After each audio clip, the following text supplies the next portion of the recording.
흐름을 읽고 준비하며 사는 삶. 손자병법이 전하는 평안한 노년의 지혜. 여러분, 혹시 이런 생각 한 번쯤 해보신 적 있으신가요? 젊을 때는 힘으로 밀고 나가면 뭔가 해결되던 일들이 나이가 들수록 왜 이렇게 버거울까? 아침에 일어나면 여기저기 아프고 자식들과 대화하려 해도 마음대로 되지 않고 평생 모은 재산을 어떻게 관리해야 할지 막막하기만 하고 혹은 이런 깨달음이 문득 찾아온 적도 있지 않나요? 세상을 바꾸는 힘보다 흐름을 읽는 눈이 더 필요하구나. 젊었을 때처럼 앞만 보고 달릴 수 없는 나이가 되었구나. 오늘은 그 흐름, 그리고 준비에 대한 이야기를 나누어 보려 합니다. 바로 손자병법에 담긴 오래된 지혜지만 나이가 들수록 더 깊게 이해되는 메시지입니다. 전쟁 이야기라고요? 아닙니다.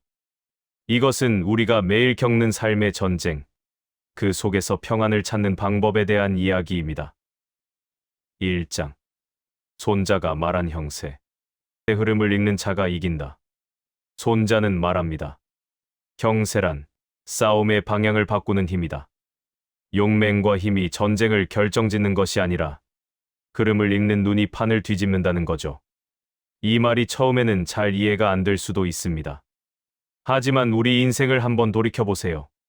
젊었을 때 우리는 무엇이든 힘으로 해결하려 했습니다. 밤을 새워서라도 일을 끝내고 아파도 참고 일터로 나가고 가족을 위해 몸이 부서져라 일했습니다. 그런데 말입니다. 그렇게 열심히 살았는데도 어떤 일은 안 되더라고요. 왜일까요? 우리가 게을러서, 우리가 부족해서? 아닙니다. 그건 형세가 나에게 오지 않은 순간이었기 때문입니다. 흐름이 내 쪽으로 향하지 않는데 억지로 움직이면 오히려 더 큰 손해를 보게 됩니다. 마치 강물을 거슬러 헤엄치는 것과 같습니다. 아무리 힘이 세도 강물의 흐름을 이길 수는 없는 거죠. 이제 우리 몸을 한번 생각해 볼까요? 예전엔 밤늦게까지 일해도 멀쩡했습니다. 다음 날 아침이면 개운하게 일어나서 또 하루를 시작할 수 있었죠. 그런데 지금은 어떻습니까? 몸이 먼저 나에게 말합니다. 지금은 멈춰라. 더 쉬어라. 무리하지 마라. 이게 바로 몸이 알려주는 흐름입니다. 젊었을 때는 이 신호를 무시하고 밀어붙일 수 있었습니다. 하지만 이제는 다릅니다. 몸의 흐름을 거스르면 병이 찾아옵니다. 허리가 아프고 무릎이 시리고 혈압이 올라가고 그래서 손자의 말이 더욱 와닿습니다. 흐름을 읽어라. 몸이 쉬라고 하면 쉬어야 합니다. 그게 지혜입니다. 그게 형세를 읽는 것입니다. 관계의 흐름. 인간관계도 마찬가지입니다. 어느 순간 가까웠던 사람과 거리가 생길 때가 있습니다. 옆집에 살던 친구가 멀어지고 늘 만나던 모임이 어색해지고 심지어 자식들과도 대화가 점점 줄어듭니다. 이럴 때 우리는 어떻게 합니까? 억지로 관계를 붙잡으려 합니다. 자꾸 연락하고 만나자고 하고 서운함을 토로합니다. 하지만 이상하게도 그럴수록 관계는 더 멀어집니다. 왜 그럴까요? 관계에도 흐름이 있기 때문입니다. 가까워질 때가 있고 멀어질 때가 있습니다. 이것은 누구의 잘못도 아닙니다. 그저 인생의 흐름일 뿐입니다. 그 사람을 원망하는 대신 우리 관계의 흐름이 조금 달라졌구나. 이렇게 받아들일 때 갈등이 줄어듭니다. 마음이 편해집니다. 그리고 신기하게도 그렇게 놓아주면 때가 되어 다시 가까워지는 경우도 많습니다. 돈 이야기도 빼놓을 수 없죠. 팔아야 할 때 팔지 않고 사지 말아야 할 때 덜컥 사서 후회하는 경우가 얼마나 많습니까? 부동산을 예로 들어볼까요? 집값이 오를 때는 누구나 삽니다. 주변에서 다들 사니까 나도 사야 할 것 같고 안 사면 손해볼 것 같습니다. 그런데 정작 사고 나면 집값이 떨어집니다. 반대로 집값이 떨어질 때는 누구나 팝니다. 더 떨어질까 봐 불안하고 손해를 줄여야 할 것 같습니다. 그런데 팔고 나면 집값이 오릅니다. 이게 바로 흐름을 읽지 못한 결과입니다. 형세를 보지 못했기 때문이죠. 모두가 사려고 할 때는 이미 늦은 것이고 모두가 팔려고 할 때는 오히려 기회입니다. 하지만 이 흐름을 읽기란 쉽지 않습니다. 그래서 손자는 말합니다. 형세를 읽어라. 세상의 흐름을 보라. 남들이 가는 방향이 항상 옳은 것은 아니다. 2장. 형세는 움직임이 아니라 기다림이다. 손자병법에서 매우 중요한 문장이 하나 있습니다. 움직이지 않는 것이 움직이는 것이다. 산처럼 움직이지 않아라. 이 말의 깊은 뜻은 이겁니다. 흐름이 오지 않았을 때는 움직임이 없는 상태가 가장 현명한 움직임이라는 것입니다. 기다림이 곧 전략이라는 뜻입니다. 젊었을 때 우리는 이 말을 이해하지 못했습니다. 기다리는 것은 나약함이라고 생각했습니다. 계속 움직여야 하고 뭔가를 해야 하고 성과를 내야 한다고 믿었습니다. 하지만 나이가 들수록 깨닫습니다. 기다림이야말로 가장 강한 힘이라는 것을. 자식들과의 관계를 생각해 보십시오. 우리는 자식들에게 하고 싶은 말이 참 많습니다. 이렇게 살아라. 저렇게 하지 마라. 결혼은 언제 할 거니? 손주는 언제 보여줄 거니? 그런데 이상하게도 말을 하면 할수록 자식들은 듣지 않습니다. 오히려 짜증을 내고 피하고 연락도 뜸해집니다. 왜 그럴까요? 지금이 말할 때가 아니기 때문입니다. 흐름이 오지 않았기 때문입니다. 자식들도 자기 인생을 살고 있습니다. 자기 나름의 고민이 있고 자기 나름의 타이밍이 있습니다.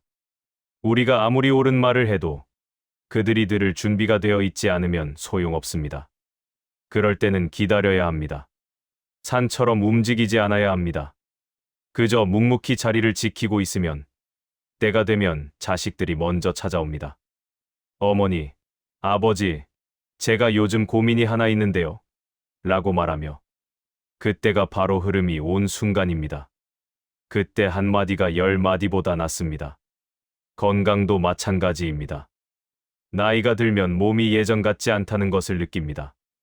그래서 갑자기 운동을 시작합니다. 살도 빼야 하고 근육도 키워야 하고 건강을 되찾아야 한다고 생각합니다. 그래서 무리하게 운동을 합니다. 하루에 1시간씩 걷고 헬스장에 가서 기구를 들고 등산을 갑니다. 젊은 사람들처럼 말입니다.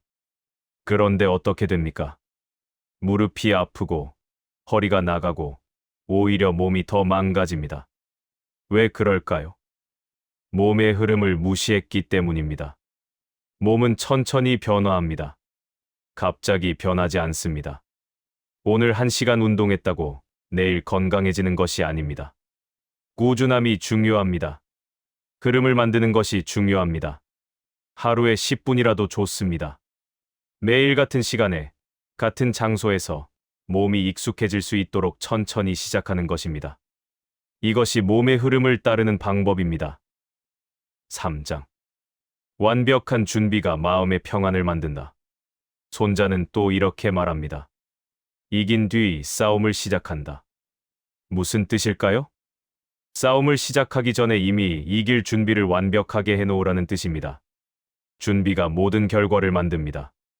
이 문장은 나이가 들수록 그 무게가 훨씬 깊게 느껴집니다. 젊을 때는 되는 대로 살아도 괜찮았습니다. 실수해도 다시 시작할 시간이 있었고, 잘못된 선택을 해도 만회할 기회가 있었습니다. 하지만 노년은 다릅니다. 이제는 다시 시작할 시간이 많지 않습니다.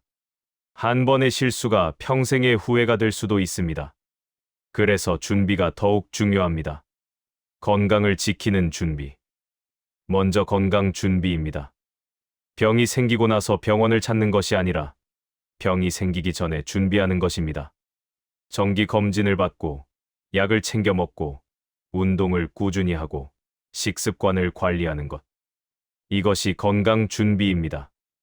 많은 분들이 이렇게 말합니다. 아프면 그때 가서 병원 가면 되지. 뭐 미리 준비할 게 있나. 하지만 그때는 이미 늦습니다. 병은 하루아침에 생기는 것이 아닙니다. 오랜 시간 조금씩 쌓여서 어느 날 갑자기 터지는 것입니다. 건강 준비가 되어 있으면 몸의 작은 신호도 바로 알아챌 수 있습니다. 오늘 유난히 피곤하네. 요즘 소화가 안 되네. 무릎이 조금 시린데. 이런 신호들을 놓치지 않고 바로 대처할 수 있습니다. 재산을 관리하는 준비. 돈도 마찬가지입니다. 평생 모은 재산을 어떻게 관리할 것인가? 이것은 노년의 가장 큰 고민 중 하나입니다. 자식들에게 다 줘버릴까? 아니면 내가 쓸 돈을 따로 모아둘까? 집을 팔아서 작은 집으로 이사 갈까? 예금에 넣어둘까? 아니면 투자를 할까? 이런 고민들을 미리 해두지 않으면 나중에 큰 문제가 생깁니다. 갑자기 목돈이 필요한데 준비가 안 되어 있거나 사기를 당하거나 자식들과 재산 문제로 싸우게 되거나 재산 관리의 준비란 복잡한 것이 아닙니다. 내가 가진 재산이 얼마인지 정확히 파악하고 매달 얼마씩 쓰는지 계산하고 앞으로 얼마나 필요할지 예상해 보는 것입니다. 그리고 만약의 경우를 대비하는 것입니다. 갑자기 병원비가 들어갈 수도 있고 집을 고쳐야 할 수도 있고 자식들이 도움을 요청할 수도 있습니다. 이런 상황들을 미리 생각해 두는 것이 준비입니다. 마음을 정리하는 준비. 그런데 가장 중요한 준비는 따로 있습니다. 바로 마음의 준비입니다. 나이가 들면 여러 가지 일들을 겪게 됩니다. 친구가 먼저 떠나고, 배우자가 아프고, 자식들이 독립하고, 혼자 남는 시간이 많아집니다. 이런 변화들을 마음으로 준비하지 않으면 갑자기 닥쳤을 때 무너집니다. 외로움에 빠지고, 우울해지고, 삶의 의미를 잃어버립니다. 그래서 평소에 마음을 단단하게 만들어야 합니다. 혼자 있는 시간을 즐기는 법을 배우고, 취미 생활을 만들고, 새로운 관계를 만들고, 무엇보다 나 자신과 친해지는 연습을 해야 합니다. 준비는 불안을 줄이고 평안을 늘리는 삶의 지혜입니다. 4장. 흐름과 준비는 서로를 완성한다. 여러분, 여기까지 들으시면 이런 생각이 드실 겁니다. 그래서 흐름을 이끌라는 건가? 준비를 하라는 건가? 두 가지 다 하라는 겁니다. 왜냐하면 흐름과 준비는 서로 떨어져 있는 것이 아니기 때문입니다. 흐름을 읽으려면 준비가 필요하고 준비를 하려면 흐름을 알아야 합니다. 이 둘은 동전의 양면처럼 하나로 연결되어 있습니다. 예를 들어 볼까요? 몸의 건강을 생각해 봅시다. 평소에 건강 관리를 잘해서 준비가 되어 있으면 몸이 보내는 작은 신호도 바로 알아챌 수 있습니다. 아, 요즘 내가 좀 무리하고 있구나. 쉬어야겠구나. 이렇게 흐름을 읽을 수 있습니다. 반대로 흐름을 읽는 능력이 있으면 더 좋은 준비를 할 수 있습니다. 겨울이 오기 전에 독감 예방주사를 맞고, 날씨가 추워지기 전에 보온을 준비하고, 봄이 오면 몸을 가볍게 하는 운동을 시작하고, 인간관계에서의 흐름과 준비. 인간관계도 마찬가지입니다. 준비가 되어 있으면 상대의 감정 흐름을 읽을 수 있습니다. 배우자가 요즘 말이 없네. 뭔가 고민이 있나 보다. 자식이 요즘 연락이 뜸하네. 바쁜가 보다. 아니면 무슨 어려움이 있나 보다. 이렇게 흐름을 읽으면 관계가 틀어지기 전에 먼저 손을 내밀 수 있습니다. 당신 요즘 힘든 일 있어? 내가 도와줄 일 없을까? 이렇게 물어볼 수 있습니다. 그리고 흐름을 읽는 능력이 있으면 관계의 준비도 잘할 수 있습니다. 상대가 힘들어할 때를 대비해서 평소에 좋은 관계를 유지하고, 갈등이 생기기 전에 대화로 풀고 서로에 대한 이해를 쌓아갑니다. 이렇게 흐름과 준비는 서로를 돕습니다. 부부가 서로를 완성하듯이 말입니다. 5장. 나이 들수록 필요한 전략. 무리하지 않는 지혜. 손자병법은 전쟁의 책이지만 실은 무리하지 말라는 메시지로 가득합니다. 가장 위험한 순간은 언제일까요? 바로 감정에 휩싸였을 때입니다. 손자는 이렇게 경고합니다. 분노로 움직이면 반드시 패한다. 조급함으로 결정하면 반드시 후회한다. 시니어의 삶에서 이 문장은 더욱 절실합니다. 왜냐하면 나이가 들수록 감정 조절이 어려워지기 때문입니다. 외로움, 불안, 두려움, 분노, 이런 감정들이 더 쉽게 찾아옵니다. 감정적 결정의 위험. 감정적으로 결정할 때 우리는 실수를 합니다. 화가 나서 자식과 크게 싸우고, 외로워서 이상한 사람을 믿고, 불안해서 사기를 당하고, 조급해서 잘못된 투자를 합니다. 한 할머니가 계셨습니다. 남편이 세상을 떠나고 혼자 남았는데 외로움이 너무 컸습니다. 그때 누군가 다가와서 친절하게 대해주었습니다. 너무 고마웠습니다. 그 사람이 돈을 빌려달라고 했을 때 거절하지 못하고 목돈을 빌려주었습니다. 그리고 그 사람은 사라졌습니다. 할머니는 평생 모은 돈을 잃었습니다. 왜 그랬을까요? 외로움이라는 감정에 휩싸여 흐름을 읽지 못했기 때문입니다. 흐름을 읽으면 조급함이 사라집니다. 지금 당장 결정하지 않아도 됩니다. 천천히 생각하고 주변 사람들과 상의하고 충분히 알아본 뒤에 결정해도 늦지 않습니다. 준비가 되어 있으면 불안이 사라집니다. 내일 무슨 일이 생겨도 나는 준비되어 있으니까. 크게 걱정하지 않아도 되니까. 6장.